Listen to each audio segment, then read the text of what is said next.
अस्सलाम वालेकुम नाजरीन, मैं हूं आपका मेज़बान शाहरुख शाह और आप देख रहे हैं पाक अफेयर्स। नाजरीन, आज का पहला मौजू भारत की जानिब से पाकिस्तान पर लगाए जाने वाले बेबुनियाद इल्ज़ामात पर है और DGISPR की अहम ब्रीफिंग है जिस पर भारत की रियासती दहशतगर्दी के नाकाबिले तरतीब सबूत सामने लाए गए हैं। कुलभूषण यादव का जो है वो जिक्र हो और या हालिया पहलगाम हमला पाकिस्तान पर इल्ज़ामात लगाकर दुनिया की आंखों में धूल जो है वो झोंकने की ये भारतीय कोशिश अब मजीद छुप नहीं सकती। सवाल यह है कि क्या आलमी बिरादरी भी भारत के इस किरदार पर अब कब जो है वो लबकुशाई करेगी और कब खुलकर इस पर जो है वो बोलेगी। इसी टॉपिक पर पहले हम बात करेंगे। आज अहम प्रेस ब्रीफिंग जो है वो DGISPR की जानिब से दी गई है। हमारे साथ इस वक्त गेस्ट मौजूद है, PTI से उनका ताल्लुक है, सलीम सचवानी साहब, उनको स्टूडियो गेस्ट में वेलकम करते हैं। स्टूडियो गेस्ट में मौजूद है इस वक्त सलीम साहब। फरमाइएगा कि भारत ने जिस जो है वो बुनियाद पर पहलगाम हमले पर इल्ज़ाम लगाए हैं, इसका ये वतीरा रहा है कि भारत पाकिस्तान में माजी में भी अगर दहशतगर्दी के वाक़यात होते हैं तो सारा इल्ज़ाम पाकिस्तान पर लगा देते हैं और फिर अपनी आवाम को ये बताते हैं कि पड़ोसी मुल्क से दहशतगर्द आए और उन्होंने हम पे हमला किया और अब मजलूम बनते हैं फिर भारतीय जो पॉलिटिशियंस हैं और सारा इल्ज़ाम लगाकर फिर अगले साल जब उनके इलेक्शंस होते हैं तो वो वोट लेते हैं और फिर इक़्तिदार में आ जाते हैं। तो क्या कहेंगे इसके ऊपर? देखिए, ये आपको पता है कि हर मुल्क में अच्छे भी लोग होते हैं, बुरे भी लोग होते हैं। तो इंडिया में भी बहुत से अच्छे लोग हैं जिन्होंने खुद अपने ही हुक्मरानों की दहशतगर्दियों को आश्कारा किया है। समझौता एक्सप्रेस हो या दीगर और कई ऐसी दहशतगर्दियाँ थी जिसके अंदर में साबित किया उन्होंने कि जो है ना इनके इंटरनली लोग इन्वॉल्व थे। और भारत के जो हुक्मरान तबका है वो तो खुद एतराफ़ जुर्म करता रहा है। आप देख लें, एडवानी साहब भी जो है कत्ल के लिए करने के लिए पाकिस्तान आए थे, हालांकि इनके वज़ीर दिफा थे या वज़ीर ख़ारजा थे। इसके अलावा 20 अफराद के कत्ल का एतराफ़ जुर्म इंडियन गवर्नमेंट खुद कर चुकी है। कनाडा के अंदर में जो है वो दहशतगर्दी का मुजाहरा इन्होंने किया, एक सिख लीडर को इन्होंने कत्ल कर दिया। USA में इन्होंने दहशतगर्दी की और पाकिस्तान के अंदर मौजूद कई दहशतगर्दियों खुद एतराफ़ कर चुके हैं। जबकि पाकिस्तान न तो कोई आज तक किसी मुल्क के अंदर में दहशतगर्दी की है, ना ही पाकिस्तान का एक दहशतगर्द मुल्क है कि दूसरे ममालिक में जाके दहशतगर्द है। ये दहशतगर्द जो तबका है जिसने दुनिया के ऊपर अपना तसल्लुत जमाना, ये सारे ड्रामे उन्हीं के किए दर हैं ताकि गजा, फ़लस्तीन और इस तरह के वाक़यात होते रहे, वहाँ पे कत्ल आम होता रहे और दुनिया के में मुसलमान जो है वो मुख्तलिफ मकामात पे उलझे रहे और वो कुछ भी तवज्जो न दे सकें। बैतुल मुक़द्दस के ताले खुल जाएं मगर मुसलमान ममालिक की ज़बानें बंद रहें। ये तमाम तर साजिशें जो हैं वो ताने बाने आप देखेंगे तो ये जैसे कि कुरान शरीफ में आया था कि दुनिया इस्लाम के खिलाफ जितनी भी साजिशें होंगे वो यहूद और नसारा करेंगे। नसारा में आपको दरवेश से तो अच्छे लोग मिलेंगे मगर यहूदियों में नहीं मिलेंगे। तो इस तमाम तर साजिशों के ताने बाने जाकर इन्हीं की तरफ मिलते हैं और यही तमाम तर साजिशों में इन्वॉल्व है। और पाकिस्तान के अंदर जो मादियाँ लूटी जा रही हैं उससे भी ये इन्वॉल्व है और पाकिस्तान के ऊपर जो मल्टीनेशनल कंपनियों का तो तसल्लुत कायम किया गया उसमें भी ये एक इंटरनेशनल साजिश का एक हिस्सा है। अच्छा, ये सलीम साहब ये भी फरमा दीजिएगा कि अभी हालिया जो जाफर एक्सप्रेस पे वाकया हुआ था, इसमें हमने देखा कि ताने बाने पड़ोसी ममालिक से मिले, भारत से जो है वो जाके मिले, तो रॉ की मुलव्विस जो है वो होना और जो अलहदगी पसंद जो लोग हैं बलूचिस्तान में और पाक फौज जो हमारी पाक फौज है, मुसल्लह अफवाज है और जो आर्मी चीफ आसिम मुनीर साहब हैं, उनका ये दो टोक पैगाम है कि पाकिस्तान किसी भी दहशतगर्दी के लिए ये सरजमीन अब इस्तेमाल नहीं होने देंगे, ना होगी आइंदा। तो आप क्या कहेंगे? इसके ताने बाने मिल रहे हैं, उसके खिलाफ हमारी पाक फौज, मुसल्लह अफवाज हमारी काम कर रही है, जद्दोजहद कर रही है, कुर्बानियाँ दे रही है, उसके ऊपर क्या कहेंगे? देखिए, बलूचिस्तान के जो हालात और वाक़यात हैं वो तमाम तर जो है वो हमारी 75 साल एस्टेब्लिशमेंट की गलत पॉलिसियों का नतीजा है कि बलूचिस्तान से गैस निकल रही है और वो गैस इनको नहीं दी जाए, बलोच अवाम को नहीं दी जाए। बलूचिस्तान से मादियाँ निकल रही है विदाउट अकाउंटेबिलिटी के, जिससे पाकिस्तान और बलूचिस्तान दोनों को खुशहाल किया जा सकता था मगर नहीं किया गया और सिर्फ चंद अफराद अपनी खुशहाली के झंडे गाड़ के जजीरे खरीद के और बाहर ममालिक में बैठे हुए हैं। और इस तरह के जो वाक़यात हैं उसकी वजह से ही इस तरह के बागियाने ख्याल पैदा होते, फिर हमारी पाक फौज के जवानों को वहाँ भेजा जाता है कि इन बागियों को कुछ लो। तो ये हमें आपस में लड़ाने की ये इंटरनेशनल साजिश है जिसका हमारा कुछ हिस्सा जो है ना हमारे एस्टेब्लिशमेंट के लोग इसमें इन्वॉल्व है, जिसकी वजह से तमाम तर वाक़यात हो रहे हैं और पाकिस्तान के दहशतगर्दी की तसल्लुत में जा रहा है। अच्छा सलीम साहब, ये भी फरमा दीजिएगा कि आज DGISPR की जो प्रेस कॉन्फ्रेंस थी उसमें तमाम शवाहिद के साथ भारत का जो मकरू चेहरा है उसको बेनकाब किया गया डीजी आईएसपीआर की जानिब से, जो भारतीय इंतहा पसंदी है और पाकिस्तान के ऊपर बेबुनियाद इल्ज़ामात है वो लगाते रहते हैं भारतीय, उसका मुंह तोड़ जवाब हमारी मुसल्लह फ़ौज ने और डीजी आईएसपीआर साहब ने दिया है। क्या कहेंगे? और उस पर जो आलमी बिरादरी है, जो कि जो यूनाइटेड नेशंस हो गई, अमेरिका हो गई, रशिया हो गई, चाइना हो गई, उनको नहीं चाहिए क्या इसका जो चेहरा है भारत का जो चेहरा है उसको बेनकाब किया जाए? देखिए, ये जो डीजे ऐसे जो इंडिया के मुतालिक बातें की वो बड़ी अच्छी बातें थी, मगर इससे पहले हुकूमत वक्त का काम था कि वो शहबाज शरीफ साहब का कि वो बीइंग ए प्राइम मिनिस्टर की प्रेस कॉन्फ्रेंस करते हैं, वजीर दिफा जो है वो प्रेस कॉन्फ्रेंस करते हैं और बबांग दहल अंदाज में जिस तरह खान साहब ने कहा था आरएसएस के नज़रिए को, जो दुनिया भर में इन्होंने समझाया था कि आरएसएस नज़रिया जो है किस तरह का, वो किस तरीके से ये दहशतगर्दियाँ करते हैं, कि हिंदू तवा का जो इनका नज़रिया है उसके मुतालिक खान साहब ने पूरी दुनिया को आश्कारा किया था। मोदी की जो पॉलिसियाँ जो है इंतहा पसंदी की वो उन्होंने पूरी दुनिया में आश्कारा की थी। जिस तरीके से जब प्राइम मिनिस्टर थे गुजरात के अंदर मुसलमानों के कत्लेआम हुआ था उसको उन्होंने दुनिया के सामने आश्कारा किया था। आज इनकी ज़बानों पर ताले लगे हुए, इनकी ज़बानें गुम के बंद हैं। क्यों मरियम नवाज की ज़बान बंद है? क्यों शहबाज शरीफ की ज़बान बंद है? क्यों नवाज शरीफ की ज़बान बंद है? क्या वो सिर्फ मुल्क को लूटने और खाने के लिए? इसके अलावा इनको मुल्क से कोई ताल्लुक नहीं है। तो सर, इस तरह की जब हुक्मरान लाए हैं जिन्होंने, वो भी मुल्क से दुश्मनी की है और ये तो है ही मुल्क दुश्मन पहले से। अच्छा, माजी में रॉ की जो है वो अगर हम बात करें, आज की जो प्रेस कॉन्फ्रेंस है एक अहम प्रेस कॉन्फ्रेंस है, उसमें ये भी जो है वो चीज़ें सामने आई हैं कि कुलभूषण यादव जैसे जो मिसालें हैं वो भारत की रियासती दहशतगर्दी के सबूत जो है वो आया करते हैं बेसिकली, कि इसमें बराह रास्त भारत जो है वो इन्वॉल्व है पाकिस्तान में दहशतगर्दी के हवाले से। तो आप क्या कहेंगे? इसका हमारी अफवाज तो काम कर रही है एज अ पॉलिटिकल पार्टी, हम सबकी as a public, as a आवाम भी हमारी जिम्मेदारी है कि हम अपनी मुसल्लह अफवाज का जो है वो बेसिकली साथ दें और दहशतगर्दी जैसे जो काम है, ये दहशतगर्दी जैसा जो माहौल है इस वक्त पाकिस्तान में, उसको ख़त्म किया जाए। सब जहाँ तक पीटीआई का और खान साहब का ताल्लुक है तो हम सब एक पेज पे हैं उस बात पे कि सबसे पहले पाकिस्तान, मगर जहाँ तक ये मुसल्लत हुकूमत है तो उसका एक ही ताल्लुक है, इनको एक ही नज़रिया है कि सबसे पहले डॉलर। तो सर, ये फ़र्क है जिसकी वजह से आज आप देख लें कि इनकी ज़बानें बंद हैं, उनके मुंह से अल्फाज नहीं निकल रहे कि वो हिंदू तवा या आरएसएस के नज़रिए और दीगर जो नरेंद्र मोदी की जो गलत पॉलिसियाँ, वो इंटरनेशनल प्रेस कॉन्फ्रेंस बुलाया है प्राइम मिनिस्टर ऑफ पाकिस्तान, बिठाया इंटरनेशनल प्रेस को अपने सामने, उनको बताया कि भाई इन्होंने कहाँ कहाँ किस किस इलाके में पाकिस्तान की क्या क्या दहशतगर्दियाँ की हैं, कुलभूषण यादव ने क्या क्या किया। मगर सर, ये नहीं करेंगे कभी भी, क्योंकि ये खुद जो है ना उनके पाले हुए हैं। इन्होंने खुद इंडिया के अंदर अपने कारोबार फैलाया हुआ है, इंडिया के वालों से इन्होंने कारोबार किए हुए हैं। इंडिया के अंदर बहुत से अच्छे लोग हैं जिन्होंने इंडिया गवर्नमेंट की पॉलिसियों, गलत पॉलिसियों को जो आश्कारा किया है।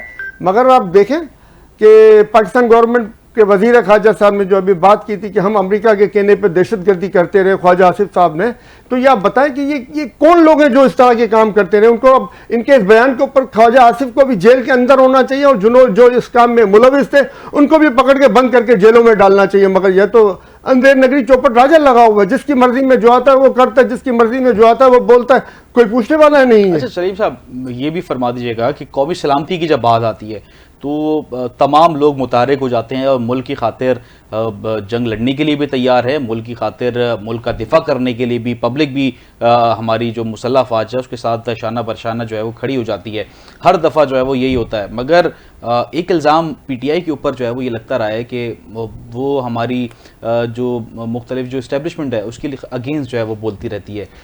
ये इल्ज़ाम है तो उसके ऊपर क्या जो है वो आप, क्योंकि पीटीआई का जो इल्ज़ाम है वो सरासर बेबुनियाद और घटिया इल्ज़ाम है। और ये जो इतना घटिया इल्ज़ाम है कि जैसे नहीं वो क्या कहेंगे कि एक अच्छे चेहरे के ऊपर कालक फेंकने वाली बात है। तो ये जो चीज़ है वो आप देख लीजिए, साबित नहीं कर सके आज तक कि पीटीआई ने कोई मुल्क दुश्मनी की हो। मुल्क दुश्मनी का सबूत तो उन्होंने किया है जिन्होंने फॉर्म 47 की हुकूमत पाकिस्तान के ऊपर मुसल्लत की है, जिन्होंने अवाम के हक के ऊपर डाका डाला है, जिन्होंने अवाम के वोट के हक से महरूम किया है, वो है मुल्क दुश्मन। और जो है वो मुल्क के असल दुश्मन तो वही है जिन्होंने ये काम किया है।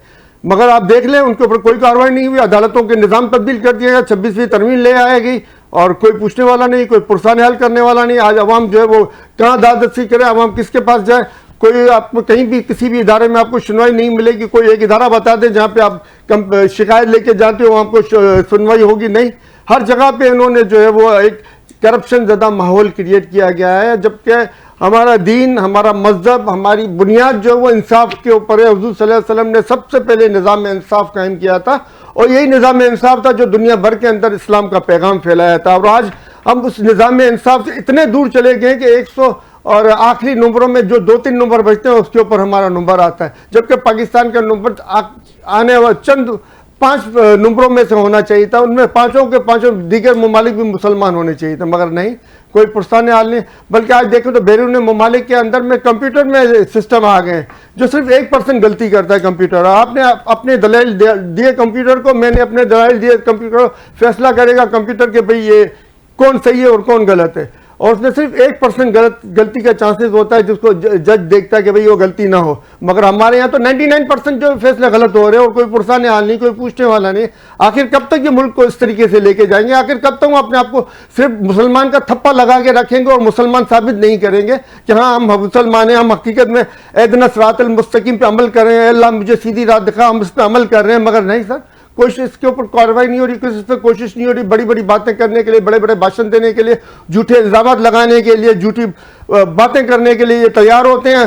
पीका कवानीन तो सर इनके ऊपर लागू होते हैं जो आए दिन झूठ बोलते रहते हैं चैनल्स के ऊपर आके, और कोई नहीं होता। अगर कोई साफी कोई सच बोल देता है तो उसके ऊपर पीका कवानीन के तहत वो साफी गायब हो जाता है, मगर वो झूठ बोलने वाले आज तक बैठे हुए चैनल पे खुल्लम खुल्ला झूठ बोल रहे होते हैं, कोई नहीं पूछ रहा होता। पीका कवानीन की आपने बात की, पीटीआई की जानिब से हालिया जो कराची में तैनात हैं फौजिया सिद्दीकी साहिबा, उनको भी जो है वो पीकाए के तहत जो है वो गिरफ्तार किया गया, उनको हिरासत पे लिया गया, उसके बाद फिर उनकी जो है वो बेल हुई। तो आप क्या समझते हैं कि पीटीआई के ऊपर जो इल्ज़ामात लगते रहते हैं एंटी स्टेट बेसिकली, तो वो उसको कैसे क्लियर करेगी? पिक्चर जो पीटीआई है वो अपनी इमेज कैसे क्लियर करेगी? क्योंकि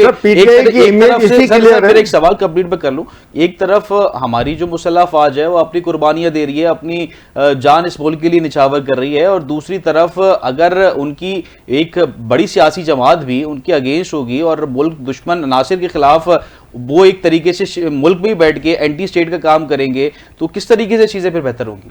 देखिए सर, पीटीआई और खान साहब सबसे पहले पाक फौज के थे, मगर उसमें चाहे वो पाक फौज का इदारा हो, चाहे वो जस्टिस साहिबान का इदारा हो, चाहे वो सियासतदान हो, चाहे वो ब्यूरोक्रेट्स हो, चाहे वो जर्नलिस्ट हो, कहीं पे भी हो, कोई भी हो, करप्शन से मारवा काम नहीं बर्दाश्त होता है। करप्शन है तो सजा मिलनी चाहिए। मगर आप देख लें, पाकिस्तान को तबाह कर दिया गया। 40 लोगों ने आईपीपीएस की कंपनियों के मेजर होल्डर हैं, शेयर होल्डर, वो पाकिस्तानी कौम से 32 खरब रुपए वसूल रहे हैं, उसमें से जो 20 खरब तो ये जा रहे हैं इनके कैपेसिटी की चार्जेस में। इस तरीके के सर जो बातें, कवानीन और आवाम को दबाने के वाले जो काम किए जाते हैं, आवाम को अंडर प्रेशर लाने वाले काम किए जाते हैं, क्यों आवाम को इतना दबाया गया है बिजली की मद में? इतनी टेक्नोलॉजी पाकिस्तानी कौम ने इसलिए हासिल नहीं की थी एटम बम बना के टेबल के नीचे रख के हम उसके ऊपर डांस करते रहे। एटमी टेक्नोलॉजी असल लेने का मकसद ये था कि पाकिस्तानी कौम को सस्ती बिजली मिले, पाकिस्तानी कौम की इंडस्ट्रियलाइजेशन आगे बढ़े, पाकिस्तानी कौम इंडस्ट्री के मैदान में दुनिया में मुकाबला करे। और उन्होंने इसी तवानाई को, इसी बिजली को उन्होंने इतना लोडेड कर दिया कि आज पाकिस्तानी कौम बिजली, हाई बिजली हो बिजली में लगी हुई है और बिजली भी मैसर नहीं है। फिर बिल्कुल, मगर एटॉमिक पावर की अगर बात करें तो एटॉमिक पावर है तो इस वक्त ये मुल्क तहफ़्फ़ुज़ इस वक्त जो है वो महफूज है बेसिकली, क्योंकि हम आंखों में आंखें डाल के इंडिया को जो है वो मुँह तोड़ जवाब इस वक्त दे भी रहे हैं, क्योंकि हमारी फ़ौज दुनिया की नंबर 1 जो है वो अफवाज है।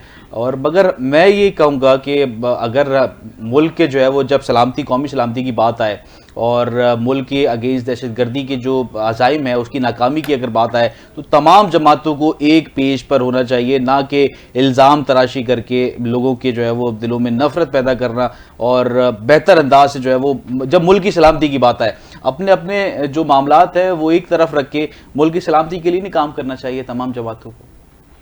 सर जी, मुल्क की सलामती के लिए तो काम हो रहा है कि करप्शन से पाक किया जाए पाकिस्तान को। अगर ये मुतालबा खान साहब करते हैं, अगर ये मुतालबा पीटीआई करते हैं कि मुल्क की सलामती के खिलाफ है, क्यों उसके ऊपर अमल नहीं किया जाता? क्यों उसके लिए मुज़ाकरात की दावत नहीं दी जाती? क्यों उसके लिए एपीसी नहीं बुलाई जाती?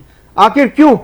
इस करप्शन के अंदर पाकिस्तान को डुबोया तो जरूर जा रहा है, इस करप्शन के अंदर पाकिस्तान को बर्बाद जरूर किया जा रहा है। इस करप्शन के अंदर गुर्बत की लकीर से नीचे लोगों को धकेला जा रहा है, मगर करप्शन खत्म करने के लिए तैयार नहीं। हालांकि करप्शन के अलावा हिलाल तरीके से भी ये इससे ज्यादा कमा सकते हैं, मगर बदनीयती की वजह से जो है वो पाकिस्तान को भी नुकसान पहुंचा रहे हैं और खुद भी अपनी आखिरत खराब कर रहे हैं। अफवाज पाकिस्तान की अगर बात करें तो अफवाज पाकिस्तान ने ये बेड़ा उठाया, हालांकि ये हुकूमत की जिम्मेदारी है कि मुल्क की मईशत को बेहतर किया जाए, मगर अफवाज पाकिस्तान ये बेड़ा उठाया है कि ये मईशत को बेहतरी की तरफ जो है वो गामजन करेंगी, और मुल्क में गामजन इस सेंस में कि मुल्क में जो दहशतगर्दी है और पॉलिटिकल अनस्टेबिलिटी है वो कम करी जाएगी, और मुल्क को जो है वो खुशहाली के साथ मईशत की सीढ़ी पे जो है वो चढ़ाया जाएगा, और वो फिर चलती रहेगी फिर ये मईशत अच्छी।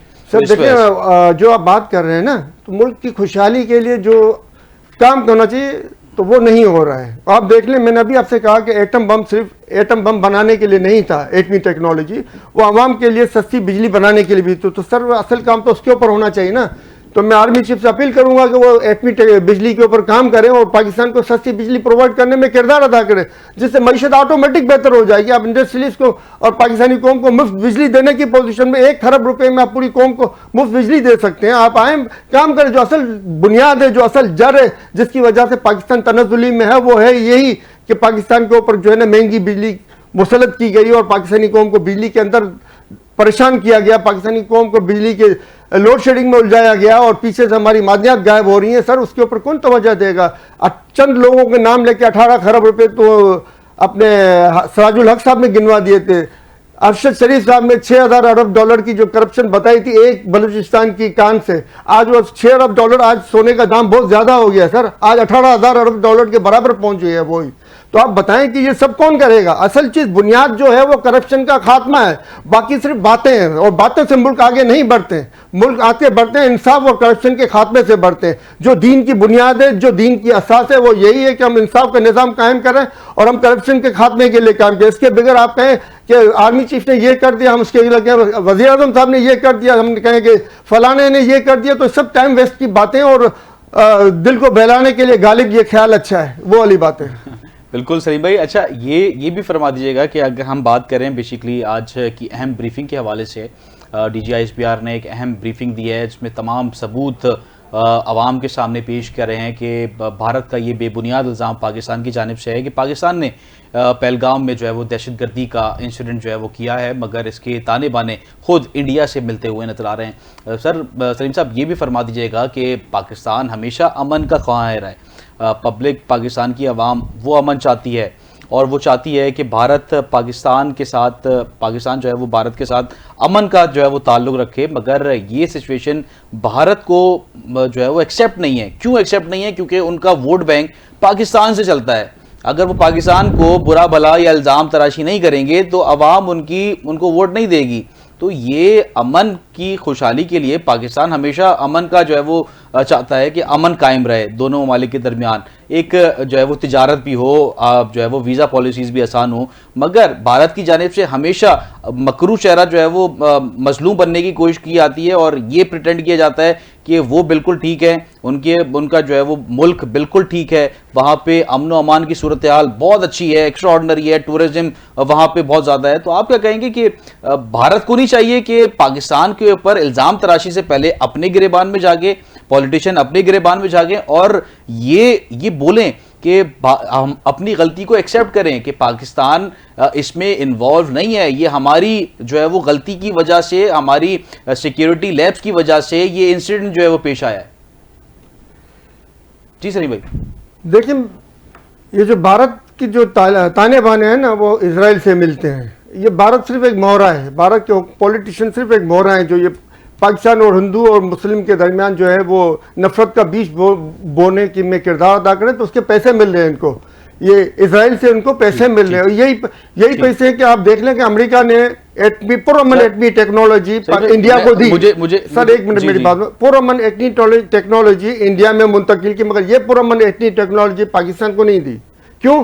कि पाकिस्तान मुस्लिम कंट्री है और मुसलमानों से नफरत जो है वो इनके अंग अंग में बसी हुई है। जो बास तबकात हैं इनके, तमाम में नहीं कह रहा हूँ, मगर इनके जो बास तबकात हैं उसके अंदर मगर जब तक सर ये इनको हम असल साजिशों को टारगेट नहीं करेंगे, असल साजिशों करने वालों को हम बेनकाब नहीं करेंगे, तो हम इसी में उलझे रहेंगे और पीछे वाले डोरे हिलाते रहेंगे और हम पे हंसते रहेंगे। बिल्कुल बिल्कुल बिल्कुल, बहुत शुक्रिया नाज़रीन। पाकिस्तान अमन का जो है वो दाई जरूर है, मगर अपनी खुद मुख्तारी और कौमी वकार पर कोई समझौता नहीं कर सकता। भारत की तरफ से मुसलसल इश्तियाल अंगेजी और झूठ पर मबनी एक दिन खुद उसी के खिलाफ जो है वो चलेगा। आलमी इदारे को जो है वो अब संजीदगी से भारत की इन इकदामात को जो है वो नोटिस लेना होगा और भारत का मकरू चेहरा, उसका आईना बेसिकली भारत को खुद दिखाना होगा। एक शॉर्ट कमर्शियल ब्रेक लेते हैं और बात करेंगे सीसीआई के इजलास के बाद पीपल्स पार्टी कैनाल जो मंसूबा है उसके हवाले से जो पीपल्स पार्टी का जो प्रोटेस्ट था और वो कामयाब एक तरीके से पीपल्स पार्टी क्लेम करी कि कामयाब हो गया, इसके ऊपर भी बात करेंगे। एक शॉर्ट कमर्शियल ब्रेक, उसके बाद वापस आते हैं और प्रोग्राम का आगाज दोबारा करते हैं। एक शॉर्ट कमर्शियल ब्रेक।